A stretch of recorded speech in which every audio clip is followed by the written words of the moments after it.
Hey everyone, and welcome back to the Violet Vault. For as long as most of us have been online, there's been this unwritten rule, right? You get to use cool apps and websites for free, and in exchange, big companies get to know, well, pretty much everything about you. But what if I told you that entire deal is about to get flipped on its head? The value of your data, your attention, even what you're planning to buy, it's all about to change. And it really all boils down to one simple, game-changing question. And no, I'm not talking about getting a little cash back after you've already spent your money. I mean, imagine brands paying you actual cash right into your account just for the opportunity to show you their products. Sounds a little like science fiction, doesn't it? Well, stick with me, because this is the bedrock of a brand new economy that's being built as we speak. So, to really get our heads around where we're going, we've got to take a good hard look at where we are right now. We live in this incredible online world, but it all comes with a hidden cost, the very high price of free. This right here is the engine that's been running the internet for the last 20 years. It's called the data as payment model. You think that social media feed you scroll through every morning is free, or that search engine you use a dozen times a day? Nope. You're paying, all right? You're just not using dollars. You're paying with your clicks, your searches, your likes, and your location. That personal information, that's the currency. You've probably heard this saying before, and for good reason. It perfectly sums up the last 2 decades. Every time you're scrolling, you're not really the customer. Your eyeballs, your attention, that's the product, and it's being packaged up and sold off to the highest bidder. Let's make this super clear with a quick story about 2 people. First, you've got David. He's living in today's world. Let's say he's in Austin, Texas, and he needs a new laptop. The second he types best laptops into Google, he becomes the target. He's hunted across the internet by ads. On the other hand, you have Elena. She lives in the very near future. She's not the target, she's the auction house. She's in total control. So let's follow Elena's journey and see exactly how this power shift works. All right, this first step in flipping the power dynamic isn't some far-off dream.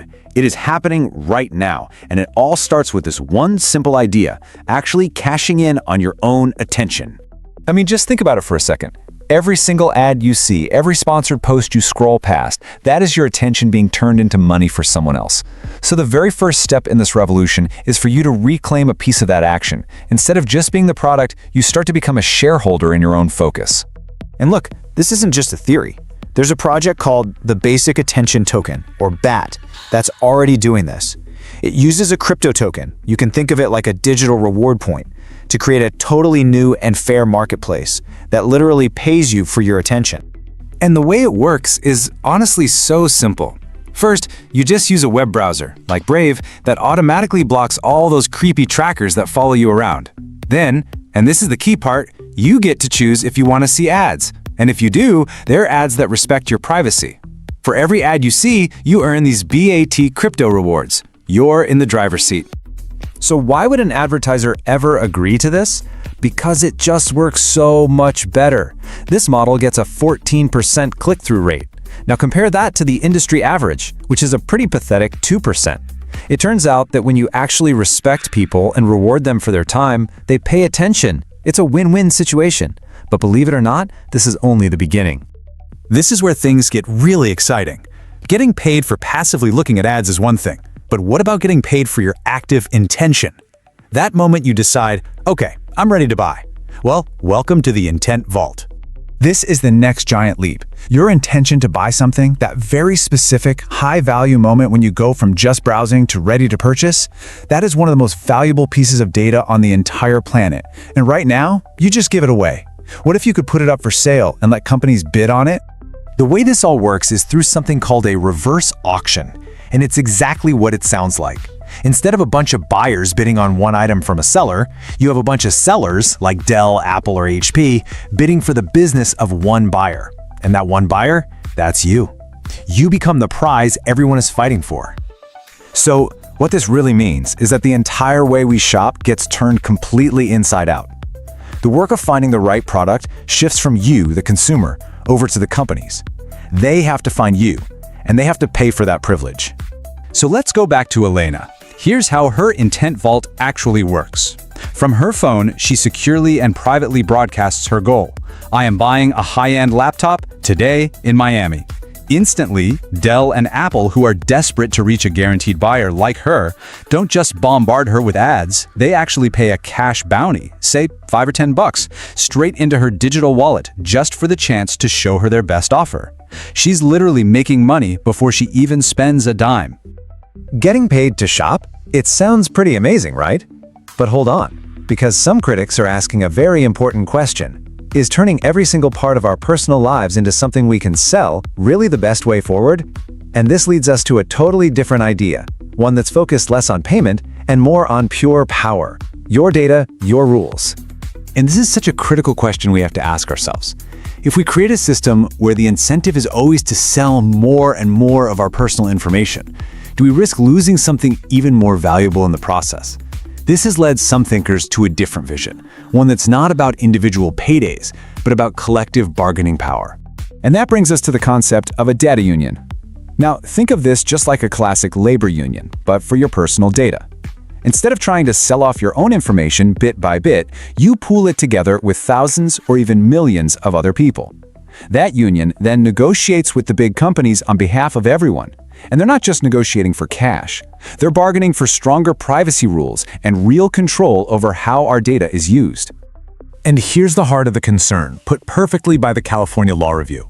The fear is that if we're not careful, creating a data wage could just encourage us to give up more and more of our private lives, ultimately making us less free. A data union tries to stop that by focusing on our power as a group, not just our profit as individuals. So let's just quickly recap the 3 potential futures we've talked about here. In today's attention economy, you are the product. That's the world we know. In a future with data unions, you become a member, using the power of the group to your advantage. And in this emerging intent economy, you become the auction house, where you hold all the power and call all the shots.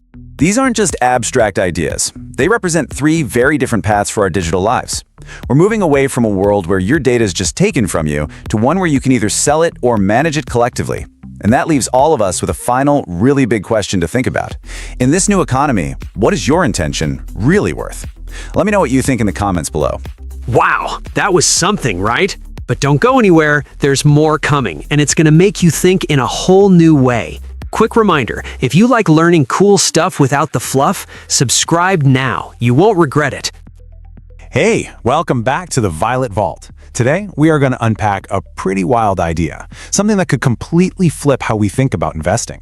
We're asking this question: what if the next game-changing investment wasn't a company at all, but a person? We're going to explore this radical new way of thinking that bets on the one thing that truly creates value: human potential. I mean, just let that sink in for a second. What if you could have been one of the first people to believe in them, to fund their early ambitions, all for a tiny slice of the incredible success they'd have down the road? It sounds like something straight out of a movie, right? But believe it or not, this exact idea is actually starting to take shape in the real world. Let's dig into how it all works. All right, so here's the game plan. First, we're going to break down what these agreements actually are, in simple terms. Then, we'll look at where this is already happening, like right now, in the real world. And finally, we're going to look forward to the incredible and maybe a little crazy future this could unlock for all of us. Now, most of us have probably heard of angel investing, right? It's when you get in on the ground floor of a really promising startup. But here's the twist. What if the startup wasn't a tech company in a garage? What if it was just one single driven person with a brilliant idea or a talent that's just 1 in a million? Okay, so here's the core of it, boiled down.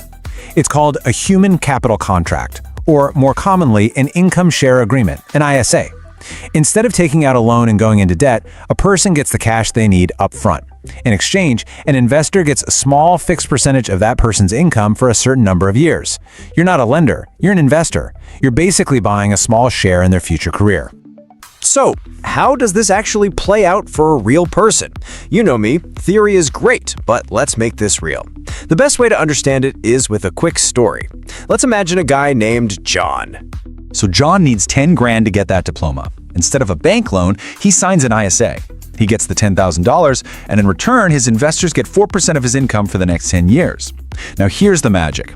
His repayment isn't some big, scary bill that shows up every single month no matter what.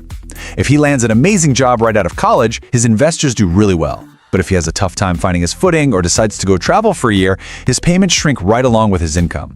For the first time, everyone's on the same team. His success is their success. And that gets right to the heart of what makes this so different. A traditional loan, well, that's a one-way street. The bank wants its money, period. It doesn't matter if you lose your job or have a family emergency. As you can see here, the risk is completely lopsided.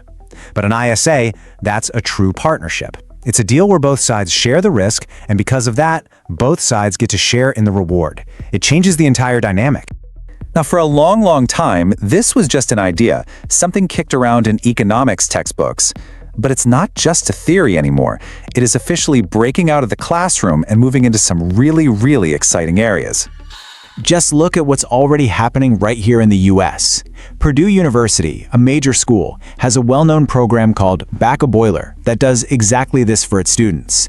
And you've got whole companies like Pave that are basically matchmaking platforms connecting talented people with backers. So no, this isn't some futuristic fantasy. It's a real financial tool being used by real people today. But you know, the most fascinating place this is popping up isn't on college campuses. It's in the absolutely explosive world of the creator economy. Just think about it for a second. You've got a brilliant YouTuber, right? Their audience is growing, but they need some cash for a better camera or to hire an editor to take things to the next level. Instead of a risky loan, platforms are now offering them funding. We're talking anywhere from 30 grand to over $1 million in exchange for just a small piece of their future channel revenue. It's a perfect match for an industry that's built from the ground up on individual talent and potential. Okay, so this is what brings us to the future. What happens when you take this powerful idea and you combine it with the kind of technology that's just now emerging? Well, you get something that could be truly revolutionary. We have to understand this isn't just a new type of loan. This is a whole new way of looking at value. Imagine a future where the stock market isn't just for faceless corporations, but for individual people. A world where you can invest directly in the artists, the engineers, the thinkers who are actually out there building the future. This creates a whole new kind of investor, a role some are calling the sovereign patron. This isn't about just passively picking stocks. A sovereign patron doesn't just provide money. They provide mentorship, they open doors, they make connections. They are, quite literally, actively accelerating human progress. You get to be your own one-person VC firm, betting directly on the people you truly believe in. And the tech that can make all this possible on a huge global scale is Web3. Things like smart contracts, which are basically just self-executing agreements that live on a secure public ledger called the blockchain. It makes the whole deal transparent and automatic for everybody. And that technology, that trust, could unlock the door to something called fractional talent investing. Imagine thousands of people chipping in just a few bucks each to back someone's dream. Okay, now as exciting as all of this sounds, we gotta be real for a minute. This is brand new territory, a new frontier, and that means there are some pretty serious challenges we need to figure out before this can become a mainstream reality. Yeah, this system is far from perfect. We've got massive hurdles. I mean, how do you protect people's incredibly sensitive financial data? How do you deal with the tangled mess of state and federal regulations? And then there's this big economic risk called adverse selection. Basically, it's the fear that the only people who would be willing to sell a piece of their future income are the ones who secretly don't expect to earn that much. If that happens, it could poison the well for all the investors. And honestly, the early data we have is, well, it's a bit complicated. For example, a study from that Purdue program found something surprising. On average, students who used an ISA actually had a starting salary that was $3,000 to $5,000 lower than other students. It just goes to show you how much we still have to learn about how these agreements actually work in the real world. So after all that, after weighing the incredible potential against some very real problems, where does that leave us? What's the big picture here? This quote right here, I think it says it all. The growth of a big corporation can be slow, it can be predictable. But the potential of one brilliant, motivated person, that can be exponential. This is a bet on that limitless, unpredictable human spark. It's a deep shift from backing the structures we've already built to backing the people who are building what's next. So I want to leave you with this question. Forget about companies for a second. If you could be a sovereign patron, if you could make one investment in one person's potential, a young scientist, a budding musician, an entrepreneur just starting out, who would it be and why them? Seriously, think about it. I would genuinely love to hear who you'd bet on. Let me know in the comments below. Wow, that was something, right? But don't go anywhere, there's more coming, and it's gonna make you think in a whole new way. Quick reminder, if you like learning cool stuff without the fluff, subscribe now. You won't regret it. Hey everyone, and welcome back to the Violet Vault. Today, we're diving into a really fascinating corner of the digital world. We always hear about DAOs, these new decentralized organizations where everyone has a voice. But what if I told you that inside this supposedly flat world, a new kind of professional is rising up? It really makes you wonder, who's really running the show? So, the dream of a DAO is pretty amazing, right? It's pure digital democracy. Think of a company, but with no CEO, no board of directors calling the shots from a corner office. Instead, every single person who holds a token, a piece of ownership, gets a direct vote on every single decision. We're talking everything from tiny software updates to how to spend millions of dollars from the treasury. It's a powerful, idealistic concept. And right here, this is where that beautiful idea runs into a classic real-world problem. You can build the most perfect democracy in the world, but it only works if people actually show up and participate. So what happens when you build these incredible digital voting booths and they're empty? And the scale of this problem is, honestly, it's pretty staggering. The data shows that at most of these big, mature DAOs, fewer than 10% of the token holders actually vote. Let that sink in. Over 90% of the people who are supposed to be in charge just aren't participating. This isn't some minor issue. It's a huge challenge to the whole model. So, to fix this voter apathy crisis, DAOs have turned to a solution that might sound pretty familiar. It's an idea borrowed straight from traditional representative democracy, delegation. Basically, instead of trying to get everyone to vote on everything, they created a system for people to empower experts to vote for them. Okay, so how does this actually work in practice? It's simpler than it sounds. First, someone who wants to be a representative basically raises their hand and sets himself up as a delegate. Then any regular token holder, like you or me, can browse for these delegates, find one they trust, and assign their voting power to them. And here's the key part. It's not permanent. If you don't like how your delegate is voting, you can take your power back any time. You're always in control. It's really important to get the difference between these two roles. On one side, you have the delegator. That's any token holder who wants a say, but maybe doesn't have the time to read every single proposal. It's a more passive way to participate. On the other side, you have the delegate. This is the active expert. Their job is to be deeply involved, and they have to constantly earn and maintain trust to keep the voting power they've been given. This, of course, leads to the big question. Who are these new digital representatives? Well, it's not just one kind of person. A whole ecosystem has popped up to fill these roles, and it's pretty diverse. We're seeing 4 main groups emerge. First, you have your individual experts, people who are just super passionate and knowledgeable about a specific project. Then, you've got full-on professional organizations whose entire business model is DAO governance. Crypto service providers, like big investment firms, are also getting in on the action. And this is pretty cool. You even have university blockchain clubs from places like the University of Michigan and Berkeley stepping up.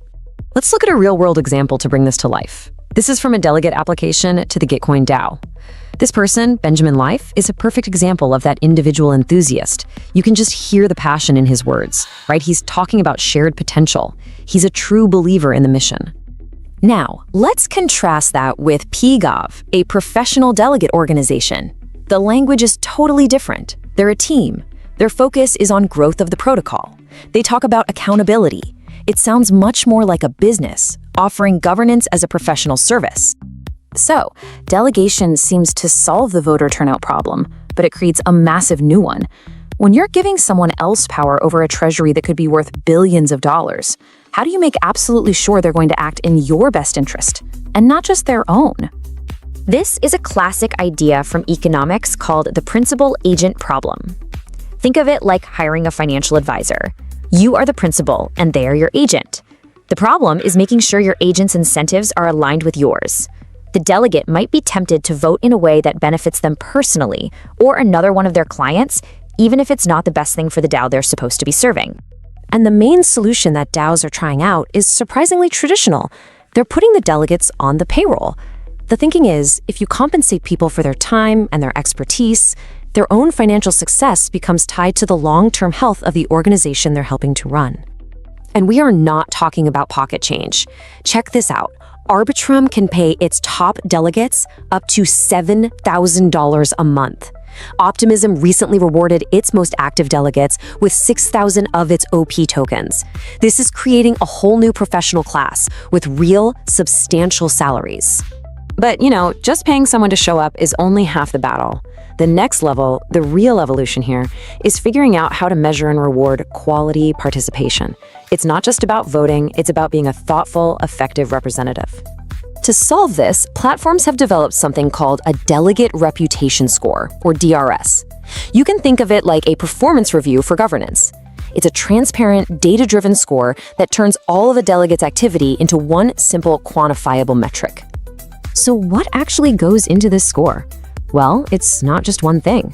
It starts with the basics, of course. Did they actually vote? But it goes so much deeper. Did they weigh in on the early, informal polls to gauge sentiment? Are they the ones starting important new conversations on the forums? And maybe most importantly, are they explaining the why behind their votes? It measures the full spectrum of their work. And you might be wondering, does this actually work? The answer is a resounding yes. Look at the results from Arbitrum. Before they started their incentive program, the average proposal had about 7 voters. After they implemented it, that number more than doubled to over 15. This isn't a small change, it's a total game changer for engagement. So when you take a step back and look at all this, what we're really witnessing is a fundamental shift. The entire role of a DAO delegate is being transformed right before our very eyes. What started out as a volunteer role for passionate hobbyists is quickly turning into a legitimate full-time profession. Think about it. They have salaries, they have performance metrics like that reputation score, and their entire voting record is public for anyone and everyone to see and scrutinize. This is a brand new career path being born from the unique challenges of decentralization. And that leaves us with a final, really big thought. These delegates are building platforms, they're campaigning for votes, and they're making decisions that impact treasuries worth billions of dollars. So are we watching the birth of the 21st century politician? A new kind of representative native to the digital world? It's definitely something to think about. What do you think? Let me know down in the comments. I'd love to hear your take. Thanks for watching, and I'll see you next time. Thank you for spending time with us here at the Violet Vault. Don't forget to like, subscribe, and drop your thoughts in the comments below. I'd love to hear from you. Until next time, stay focused and keep growing.